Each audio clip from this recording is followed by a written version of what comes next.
Hello friends, हम IAS GS की तैयारी के लिए energy and environment section cover कर रहे हैं। इस सीरीज़ में अभी तक मैम ने एनवायरनमेंट के कई सारे टॉपिक्स पे लेक्चर लिए हुए हैं। इसी सीरीज को आगे बढ़ाते हुए ओजोन डिप्लीशन आज के इस लेक्चर में हम लोग कवर करेंगे। तो बेसिकली हमको सबसे पहले समझना है कि ओजोन होता क्या है और ये हमारे एटमॉस्फेयर में कहाँ पे पाया जाता है। बेसिकली ये ओजोन कैसे फॉर्म होता है ये हमको समझना है, और ये कैसे इसका लॉस हो रहा है ये हमको समझना है। तो ओजोन हमारे एटमॉस्फेयर में दो जगह मिलता है, एक ट्रोपोस्फियर में, एक स्ट्राटोस्फियर में। जो ट्रोपोस्फियर होता है, जो हमारे अर्थ के पास की लेयर होती है, वहाँ पे जो ओजोन का कुछ कंसंट्रेशन किसी कारणों की वजह से बन जाता है, वो बेसिकली हम लोगों के नॉर्मल लाइफ के लिए हार्मफुल होता है, क्योंकि ये स्मॉग फॉर्मेशन में हेल्प करता है और भी इसके कई सारे इफ़ेक्ट्स हैं। क्योंकि ये बहुत ही अनस्टेबल कंपाउंड है, तो ये वेरियस काइंड ऑफ रिएक्शन हमारी बॉडी की सेल्स के साथ कर सकता है। तो ये हमारे लिए हार्मफुल होता है जो ट्रोपोस्फियर में मिलता है। लेकिन एट द सेम टाइम वही ओजोन जब हमारे स्ट्राटोस्फियर में पाया जाता है तो ये हमारे लिए बहुत सारा बेनिफिशियल होता है। बेनिफिट ऑफ ओजोन लेयर क्या है? ये हमारा सनलाइट से जो भी हम जानते हैं कि सनलाइट में बहुत तरीके के स्पेक्ट्रम्स की लाइट आती है। एक अल्ट्रावायलेट है, विजिबल रेंज की लाइट्स होती है, इंफ्रारेड लाइट्स होती है। तो जो बेसिकली अल्ट्रावायलेट लाइट्स होती है, ये इसका रेडिएशन हमारी नॉर्मल ज़िंदगी के लिए, जो अर्थ में जो भी लाइफ है, हमारी ह्यूमन सेल्स के लिए, प्लांट लाइफ के लिए, एनिमल लाइफ के लिए बहुत ख़तरनाक है। इसका प्रोलॉन्ग एक्सपोजर हमारी सेल्स को म्यूटेट कर सकता है, हमारी सेल में स्किन कैंसर पैदा कर सकता है। तो इस सब से बचने के लिए ओजोन का स्ट्राटोस्फीयर में पाया जाना बहुत ज़रूरी है। अब हम समझते हैं कि ओजोन डिप्लीशन का मतलब क्या होता है। ओजोन डिप्लीशन का सिंपल मतलब ये होता है कि जो भी ओजोन का कंसंट्रेशन है, जो भी नेचुरली वो अकरिंग ओजोन थी, उस नेचुरल कंसंट्रेशन का कम हो जाना किसी कारणों की वजह से। वो कारण नेचुरल भी हो सकता है, मैन मेड भी हो सकता है। हम लोग CFCs को बहुत पहले से यूज कर रहे थे और उनके हार्मफुल इफ़ेक्ट्स के बारे में हमको पता नहीं था। लेकिन स्टडी में साइंटिस्ट लोगों ने ये ऑब्जर्व किया कि नॉर्थ पोल और साउथ पोल पे ओजोन का कंसंट्रेशन काफ़ी कम हो गया है। उन्होंने ये पाया कि ये एक पर्टिकुलर एरिया में ही ये ओजोन का कंसंट्रेशन कम हुआ है, इसलिए उन्होंने इसको एक ओजोन होल का नाम दिया। अब इसको ओजोन होल क्यों बोलते हैं, ये समझने के लिए हमको एक ज्योग्राफी का कॉन्सेप्ट समझना होगा। इसके लिए मैंने एक पिक्चर आपको दी है स्लाइड्स में। जेट स्ट्रीम्स क्या होते हैं कि हमारा विंटर्स में पोल के अराउंड एक विंड फ्लो एस्टेब्लिश होता है, जो हम देख सकते हैं। एक ये विंड फ्लो और एक येलो कलर से सब ट्रॉपिकल विंड फ्लो। तो सब ट्रॉपिकल विंड फ्लो इस डिस्कशन के लिए इंपॉर्टेंट नहीं है। जो हमारा पोलर जेट स्ट्रीम्स इस्टेब्लिश होती हैं, इसकी वजह से जो ओजोन का कंसंट्रेशन है वो इस पर्टिकुलर एरिया में ही लिमिटेड रहता है। जो ओजोन डिप्लीशन है हमारा, वो इस पर्टिकुलर एरिया में ही लिमिटेड रहता है। सिमिलरली साउथ पोल में भी इस पर्टिकुलर एरिया में वो ओजोन डिप्लीशन हमारा लिमिटेड रहता है। तो इस कारण एक जो कंसंट्रेशन, जो लिमिटेशन की एरिया है, वो एक होल का फॉर्म लेता है, इसलिए हम इसको ओजोन होल बोलते हैं। अब हम ये देखते हैं कि कौन से ऐसे सब्सटेंसेस हैं जिनकी वजह से ओजोन का डिप्लीशन होता है। तो मैंने एक लिस्ट यहाँ पे दी हुई है। क्लोरोफ्लोरोकार्बन्स होते हैं, कार्बन टेट्राक्लोराइड होता है, मिथाइल क्लोरोफॉर्म होता है, मिथाइल ब्रोमाइड होता है। इन सब सब्सटेंसेस में एक कॉमन बात है कि ये सब कंपाउंड्स या तो क्लोरीन है इनमें या ब्रोमीन, मतलब कोई भी हेलोजन इन कंपाउंड्स का पार्ट होता है। तो हेलोजन्स का होना एक कोइंसिडेंस नहीं है। मैं अभी आपको जब एक एक्चुअल प्रोसेस ओजोन डिप्लीशन का समझाऊंगा तो आप ये समझेंगे कि जो हेलोजन्स इन सारे सब्सटेंसेस में मिल रहा है, इनका मिलना कोई एक कोइंसिडेंस नहीं है, बल्कि ये हेलोजन्स ही हैं जो ओजोन डिप्लीशन में मोस्ट इम्पॉर्टेंट रोल अदा करते हैं। तो ऐसा ज़रूरी नहीं है कि इतने सारे ही सब्सटेंसेस हैं। आपको एग्ज़ाम में कोई और सब्सटेंस भी दिया जा सकता है, लेकिन आपको वहाँ पे याद रखना है कि उस सब्सटेंस में अगर कोई ब्रोमीन और क्लोरीन आ रहा है तो वो ओजोन डिप्लीटिंग सब्सटेंस हो सकता है। ठीक है, तो आप वहाँ पे इंटेलिजेंट गेस करके आंसर अपना सही कर सकते हैं। अब समझते हैं कि एक्चुअल प्रोसेस क्या होती है। यहाँ पे मैंने रिप्रेजेंटेशन पर्पज़ के लिए कुछ शॉर्ट में रिएक्शंस देने की कोशिश की है। एक्चुअल रिएक्शंस बहुत इंपॉर्टेंट नहीं है, लेकिन आप इन बेसिक रिएक्शंस को समझने की कोशिश करेंगे तो आपको एक ओजोन डिप्लीशन का पूरा प्रोसेस का एक ओवरव्यू मिल जाएगा। आप उससे एक आइडिया ले सकते हैं। इसमें बेसिकली होता है कि आपका कोई भी ओजोन डिप्लीटिंग सब्सटेंस है, यहाँ पर एग्जांपल के लिए मैंने CFC लिया हुआ है। तो जब CFC पे लाइट पड़ती है तो एक क्लोरीन का मॉलिक्यूल फ्री रेडिकल फॉर्म में आ जाता है।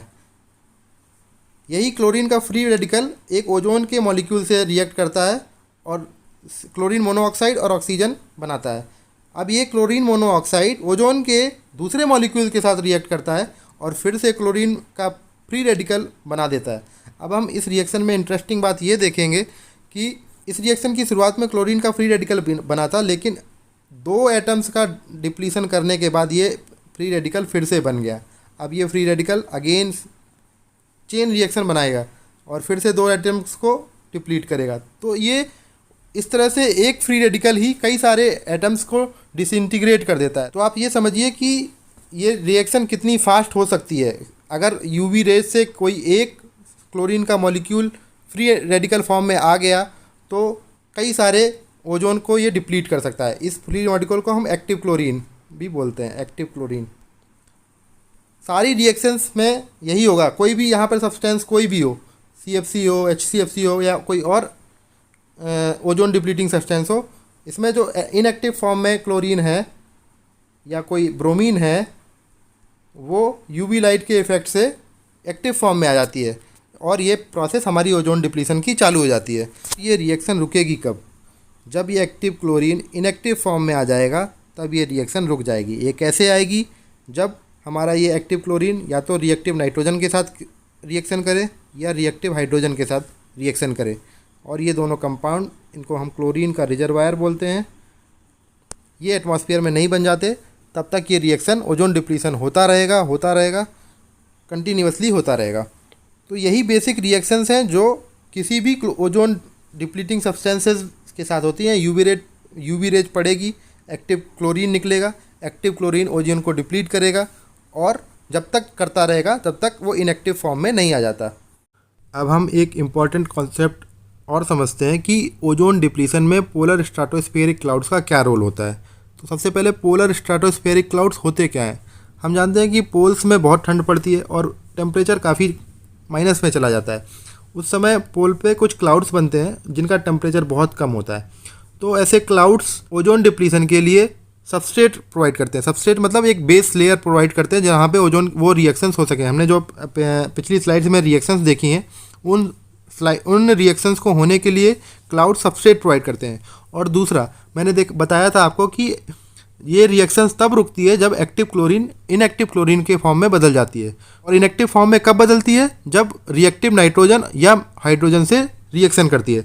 तो हमारी ये क्लाउड्स रिएक्टिव नाइट्रोजन को एब्जॉर्ब भी कर लेते हैं। इससे ओजोन डिप्लीशन का रेट और बढ़ जाता है। अब हम ये समझते हैं कि ओजोन होल का फॉर्मेशन प्रीडोमिनेंट कहाँ होता है, नॉर्थ पोल पर या साउथ पोल पर?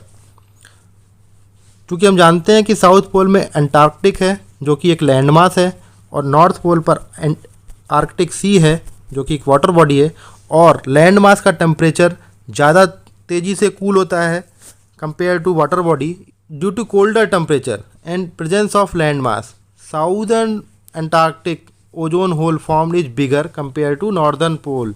उस कूलर टेम्परेचर की वजह से पोलर स्ट्रेटोस्फेरिक क्लाउड्स भी बड़े बनते हैं और वोर्टेक्स फॉर्मेशन होता है। वोर्टेक्स फॉर्मेशन का मतलब जो मैंने आपको पिक्चर में भी दिखाया था कि जेट स्ट्रीम फ्लो करती हैं, तो उसी को हम वोर्टेक्स भी बोलते हैं।